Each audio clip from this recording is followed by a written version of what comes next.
Are you betting on the UFC fights this weekend? If so, you might want to hear what I have to say in this video because there are some bets that you might be thinking about placing that I don't necessarily think is a good idea, and we have bets that I really do like. I'm going to go over all of that for in just a second. I do want to say before we get into it, hello everybody and welcome back to the video. If you are new here, my name is Kyle. I'm your guy with too many YouTube channels. Let's get right into it. Okay guys, so there are 5 fights that I do want to talk about in today's video. We're going to start off with Jose Johnson versus Garrett Armfield. When this fight was first announced and I was taking a look at it, I was a little bit confused. Not confused, it's like I was a little bit unsure because this fight seemed a little bit more even to me. But if you're looking for value in betting, I really like the chances of Jose Johnson to win this one here. I understand he's 15-7. I understand there's not too much experience. I just really like the stylistic matchup. I went back and watched a few of their fights and watched some other breakdowns on it. I'm kind of liking the pick of Jose Johnson a little bit more, but guys, if you're thinking about betting, again, this is nice value money for an underdog pick. I think this is one of the best underdog picks you will be able to make on this card. I still wouldn't say it's a super safe bet, but if you're looking for underdog money, I really do like Jose's chances here. I really do. Moving on to another fight here. It's Augusto Sakai versus Don'Tale Mayes. Now, I understand there are a lot of people really picking Don'Tale Mayes to win this fight. He has a lot of momentum coming into this fight, and he's the bigger guy. He's probably going to look better. He's honestly, he's on a little bit of a roll here. The problem is, people are picking him mostly because he is fighting against Augusto Sakai. Take a look at his record. People are saying that the dude has a glass chin. He has nothing left in the tank here. Kind of like the odds, I'm a little bit surprised it's near even the odds here. So if you take a look at Augusto Sakai, he has not looked good. He's been steamrolled in his last fight. The thing I do want to bring up to you, and this is why I don't like this bet. This is a bet I know a lot of people are placing, okay? Augusto Sakai's losses, they've all aged well. Sergey Spivak, Tai Tuivasa, Arzino Rosenstruck, and Alistair Overeem. I understand that he got murdered in these fights, okay? But he got murdered by really good heavyweights. And Don'Tale Mayes, quite frankly, is not proven whatsoever in this division. Sorry, I don't know what was going on with the page there. He is not proven whatsoever. So if you're thinking about betting on this, I'm almost leaning towards Augusto Sakai. But regardless, again, the whole point of this is a lot of people are betting on Don'Tale Mayes here. I do not like that at all. I don't think it's a safe bet one bit. Plus, it's at heavyweight and anything can happen at heavyweight. So just keep that in mind if you're looking into this fight. Next up for you, I have Nikita Krylov versus Ryan Spann. Now, if you're betting on this card, I would imagine you're a little bit weary on this one. The biggest thing for me is with Ryan Spann, he is just so inconsistent, man. Nikita Krylov, he's looked really good. Yeah, he's had a little bit of a hiccups, right? But those losses have aged very well. He looks like he's had, I understand it's only been 2 fights, and Alexander Gustafsson was one of them, so you could almost count that out because Alexander Gustafsson, so much respect for him, but it's a little bit of a free win at this point. You could argue that he's on a 1-fight win streak. However, he's looked really good in his last fights. He's in his prime now. The reason that I don't like betting on this fight is I don't like Ryan Spann.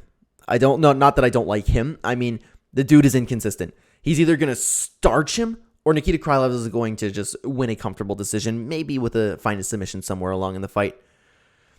I don't know what else to say about Ryan Spann, man. It speaks for itself. He can beat anybody and he can lose anybody. He's kind of like that Michael Johnson thing. And Dominic Reyes, that wasn't a good win at all. You could argue that Dominic Reyes is a shell of his former self too. Ion Cutelaba too. Anybody can beat Ion Cutelaba. He lost to Anthony Smith, beat Misha Serkinov. Everybody beats Misha Serkinov, and then lost to Johnny Walker, which is, it didn't age too well. I don't like picking Spann for anything, and I don't like picking against Spann for anything because he does have that power. This bet I would totally stay away from, but if you really want to bet on it, I would go with Nikita Krylov. If you really want to get some really good money out of it, I would say submission, but again, not safe at all. The whole point of this, guys, is just watch out for this one, okay? Don't bet on this one. All right, guys, let's move on to a bet I do like, and that's Andre Muniz versus Brendan Allen. Brendan Allen, the thing is, okay, Andre Muniz has been on a little bit of a roll. He's looked great so far, and I've been so high on him ever since his fight with Ronaldo Jacare Souza. The guy submitted Jacare. I don't care how old he is. He submitted Jacare really early in the fight. It doesn't happen to anybody, especially, you could argue that Jacare's old and he's not the fighter that he once was, but that was 5 seconds into the fight. Exaggeration, but you get the point. Brendan Allen, the reason that I'm picking Andre Muniz is because I don't see any danger in Brendan Allen. Don't be wrong. He's looked good. He's had some good wins against subpar competition, but still, he's looked good. And obviously, Andre Muniz here, has had the better wins. He has a little bit more experience. He's on a roll. Momentum is a huge thing in MMA. I wouldn't be surprised if he found a decision. I'm picking him by decision, but I'm just going to bet. This is a bet I'm actually placing on the card. This is a bet that I'm placing, but I'm just going to put it on for a win and not by anything particular because I can see him winning by decision. I can see him winning by submission. Brendan Allen, the reason why I'm doing it is because I don't see danger in Brendan Allen. He could just go in there and try to control him, but I think Andre Muniz will find the takedowns. And plus, Allen has the Colby Covington problem with he has pillow hands. He's a good fighter, but he has pillow hands. I don't see Andre Muniz even getting starched here. I like this bet, Andre Muniz. This is one that I am going to be betting on, but in no particular finish. You know what I mean? I'm just gonna put a bet on him to win this fight. Moving on to my biggest what if. Okay, so many people are hyped on Tatiana Suarez right now, and don't get me wrong, she's a fantastic fighter. She's great. She is really, really good. Okay. Great wins, 8-0, and the wins have aged well, too. Very well. Carla Esparza, Alexa Grasso. She is a 750 favorite. I think this is nuts. No way. I don't like this because, one, it's women's MMA. And women's MMA, anything can happen. Okay? I almost never place bets on women's MMA. 3 years, 8 months ago was her last fight. How many times have we seen this where fighters coming back from some long layoff and not looking one little bit like themselves? Ring rust is a real thing. She's coming back. You could argue she's getting it to the end of her prime here. I just don't like it. On top of this, she's fighting at flyweight, 115 pounds, moving up a division. Who knows how she's going to look there? You can see that she's losing the reach advantage and the height advantage too. I think the odds are stacked against her. She is obviously the better fighter. Obviously. She's better probably everywhere. I don't like the long layoff, and I think this is an incredibly risky bet, and it offers you pretty much no value. I'm not saying Montel De La Rosa is going to win. I'm not saying that at all. I'm just saying there are way too many question marks for me to pick Suarez here. So many people are high on this, and adding her to parlays that people have, I think that is a horrible idea. Horrible, horrible, horrible.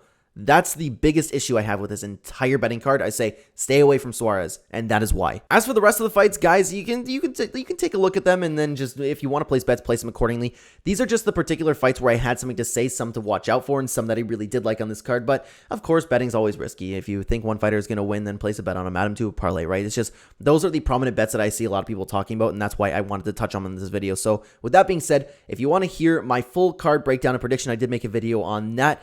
The only fight that I believe is shifted is Jose Johnson, which I like more than I didn't the first time. But regardless, most of the picks, you just need to watch out for Suarez, man. That's the biggest thing for me. The bet that I'm for sure is going to place is on Muniz. I really like that fight. So let me know what you think about all this down below, guys. And thank you so much for watching this video.